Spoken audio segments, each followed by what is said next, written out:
नमस्कार, कशिश न्यूज का digital platform देख रहे हैं आप। मैं हूं रश्मि श्रीवास्तव आपके साथ। और देखिए, बिहार में शिक्षकों की ट्रांसफर पोस्टिंग को लेकर सबसे बड़ी खबर हम सामने आए हैं और हम आपको बताएंगे, क्योंकि अब शिक्षकों का इंतजार खत्म होने वाला है। ऐसे में क्या बड़ी अपडेट है और क्या कुछ बताया गया है शिक्षा विभाग की तरफ से, सीधे जुड़ेंगे हमारे साथ वरिष्ठ सहयोगी प्रीतम है, उनसे जान लेते हैं। प्रीतम, पहला सवाल मेरा आपसे यही रहेगा, और जो दर्शक इस वक्त हमें देख रहे हैं, जो शिक्षक इस वक्त देख रहे हैं, उनका इंतजार खत्म होने वाला है, तो जल्दी से वो खुशखबरी बताइए। देखिए, दो तरह का इंतजार खत्म होने वाला है। एक तो जो नौकरी चाहते हैं उनका इंतजार खत्म होने वाला है। कल ही शिक्षा मंत्री ने बैठक की थी और जैसा उन्होंने कहा है कि 25 जुलाई तक अधियाचना बिहार लोक सेवा आयोग को भेज दी जाएगी। यानी ये वो लोग हैं जो नौकरी का इंतजार कर रहे हैं। अभी अभी प्रश्न उठता है, जो नौकरी कर रहे हैं उनके लिए क्या है। तो जो लोग नौकरी कर रहे हैं, उनके जो लोग ट्रांसफ़र पोस्टिंग चाह रहे हैं, उसके लिए भी शिक्षा विभाग ने एक सॉफ्टवेयर तैयार करने की योजना पहले बनाई थी, और वो जो सॉफ्टवेयर है वो लगभग बन के तैयार हो चुका है। और 10 जुलाई के बाद, यानी 2 या 3 दिन के बाद जो है, शिक्षा विभाग में औपचारिक रूप से ट्रांसफ़र और पोस्टिंग की प्रक्रिया शुरू हो जाएगी। और सबसे बड़ी बात है कि एक बड़ी वीडियो कॉन्फ्रेंसिंग के जरिए बैठक होगी शिक्षा विभाग में, और वीसी के जरिए मतलब कि क्रमबद्ध तरीके से बिहार में जितने 38 जिले हैं, बारी बारी से 38 जिले के जो जिला कार्यक्रम पदाधिकारी हैं स्थापना, वो वीडियो कॉन्फ्रेंसिंग के माध्यम से जुड़ेंगे और उन्हें बताया जाएगा कि ये सॉफ्टवेयर किस तरीके से काम करेगा। तो स्पष्ट रूप से आपको जैसे पता होगा कि जब शिक्षा विभाग के अपर मुख्य सचिव डॉक्टर एस सिद्धार्थ हुआ करते थे, तो उनके समय में भी ट्रांसफ़र किया गया था, और 4 कैटेगरी बनाई गई थी ट्रांसफ़र करने की, जिसमें अगर कोई शिक्षक गंभीर रूप से पीड़ित है, दूरी है, पति पत्नी है और महिला शिक्षिका है, इनको लेकर एक कैटेगरी, 4 तरह की कैटेगरी तैयार की गई थी। और काफ़ी संख्या में उस वक्त भी लोगों का ट्रांसफ़र हुआ था। लेकिन उसके बाद चूँकि बिहार में विधानसभा के चुनाव हो गए, नई सरकार गठन हुआ, उसके बाद एक बार फिर से दोबारा ये प्रक्रिया शुरू होने जा रही है।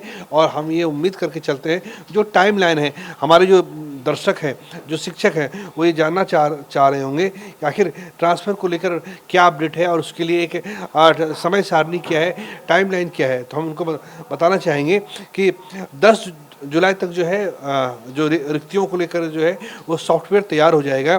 11 जुलाई को सभी डीईओ यानी जिला शिक्षा पदाधिकारी और जिला कार्यक्रम पदाधिकारी को ट्रेनिंग दी जाएगी, और ये सारी जो ट्रेनिंग होगी वीडियो कॉन्फ्रेंसिंग के माध्यम से सॉफ्टवेयर की ट्रेनिंग दी जाएगी। इसके अलावा इसके साथ साथ जो मानक है, जो आधार बनाया जाएगा, उसके आधार पे सॉफ्टवेयर में सारी जो रिक्वेशन है टीचर्स के, उसको फीड किया जाएगा। 15 जुलाई तक 8 जिलों के डीपीओ स्थापना को शिक्षा विभाग बुलाया जाएगा। यानी 15 जुलाई तक बिहार में 38 जिले हैं, 8 यानी अगर मतलब 38 जिले हैं तो 8 गुना 5 कीजिएगा तो 40 होता है। तो हमें लगता है 4 से 5 दिन में सारे डीपीओ को पटना शिक्षा विभाग बुलाया जाएगा और उन्हें इसकी ट्रेनिंग दी जाएगी। ठीक है। उसके बाद किस स्कूल में किस विषय के कितने पद हैं और कितनी रिक्तियां हैं, इसकी सारी जानकारी ली जाएगी। और जब एक बार सारी रिक्तियां तय हो जाती है, तो सारी रिक्तियों को सॉफ्टवेयर में डाला जाएगा, और उसके बाद से जो है 16 से 20 जुलाई तक पोर्टल पे आवेदन लिए जाएंगे। यानी कोई शिक्षक जो कैमूर में है, अगर वो किशनगंज चाहते हैं, या किशनगंज का शिक्षक है वो बांका चाहते हैं, बांका के शिक्षक बेतिया चाहते हैं, या जैसा जो जहाँ चाहते हैं। ये कह सकते हैं प्रीतम की स्वेच्छा से, मतलब आप जहाँ चाहते हैं कि हाँ आपका ट्रांसफर किस जिले में हो जाए, अगर आप अपने घर से नजदीक चाहते हैं, उसके लिए आप आवेदन दे सकते हैं। 16 से 20 जुलाई तक के 16 से 20 जुलाई तक की इसके लिए तारीख तय की गई है। और ये अच्छी ट्रांसफ़र होगा। मान लीजिए कि कोई शिक्षक, जैसा मैंने कहा कि बांका के हैं, वो उनका गृह जिला बांका पड़ता है, उनको बेतिया दे दिया गया है। किसी का किशनगंज पड़ता है, उन्हें कैमूर दे दिया गया है। तो ऐच्छिक ट्रांसफ़र के लिए उनसे आवेदन मांगे जाएंगे। 15 से लेकर 20 जुलाई तक उन्हें ऑनलाइन भरना होगा।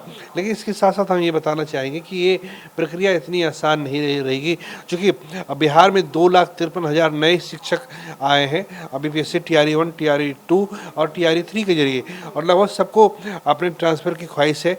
इसके अलावा पूरे बिहार में 5,53,000 से ज़्यादा शिक्षक हैं। हालांकि सॉफ्टवेयर इस तरीके से तैयार किया जाएगा कि इस बार सॉफ्टवेयर में किसी तरह की कोई दिक्कत ना हो। दिक्कत ये होती है बिहार में शिक्षा विभाग के साथ, जब कोई सॉफ्टवेयर तैयार किया जाता है, आपको याद होगा पहले की जो एक्सपीरियंस रहे हैं कि पहले 1-2 दिन जो है वो पोर्टल काम नहीं करता है या फिर वो सॉफ्टवेयर काम नहीं करता है। तो इस बार सॉफ्टवेयर को काफ़ी मौजूद बनाया जाएगा और इसके साथ साथ उसे यूजर फ्रेंडली बनाया जाएगा, ताकि जो भी शिक्षक जो है आवेदक है, अगर वो आवेदन करना चाहे तो उन्हें आवेदन में कोई दिक्कत ना हो।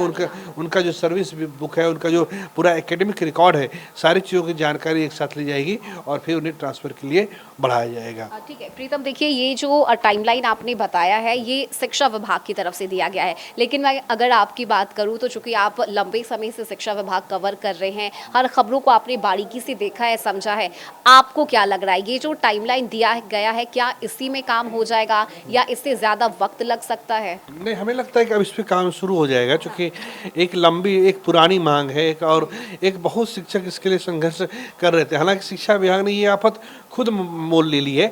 नियम होता है कि अगर जो 2023 में तो लोगों की ज्वाइनिंग पहली बार नवंबर के महीने में तो हुई थी, तब सरकार अगर चाहती थी इस मसले को दबा के रख सकती थी, लेकिन आपको याद होगा तब के जो शिक्षा मंत्री थे सुनील कुमार, उन्होंने खुद ट्रांसफ़र पोस्टिंग को लेकर बयान दे दिया था।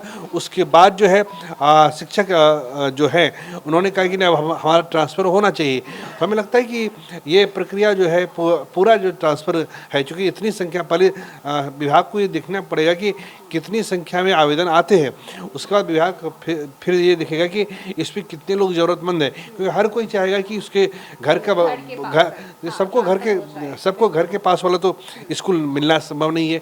लेकिन कई बार शिक्षा मंत्री ने कहा है कि कोशिश होगी कि कम से कम जिले में उनका ट्रांसफ़र जरूर हो जाए। मान लीजिए अगर कोई पटना है तो पटना से वो चले जाएंगे, मनेर चल जाएंगे, ठीक है, मनेर का कोई शिक्षक है तो बाढ़ चला जाएगा। लेकिन ये नहीं होगा कि मनेर का कोई शिक्षक वो आरा की बिहिया प्रखंड में चला जाएगा। हालांकि मनेर से बिहिया जाना आसान है, मनेर से बाढ़ जाना दिक्कत है। तो ये देखना पड़ेगा कि अगर अप्लाई करना चाह रहे हैं तो आपको देखना होगा, ऐसा नहीं कि आप कुछ और चाह रहे हैं कुछ और हो जाए आपके साथ।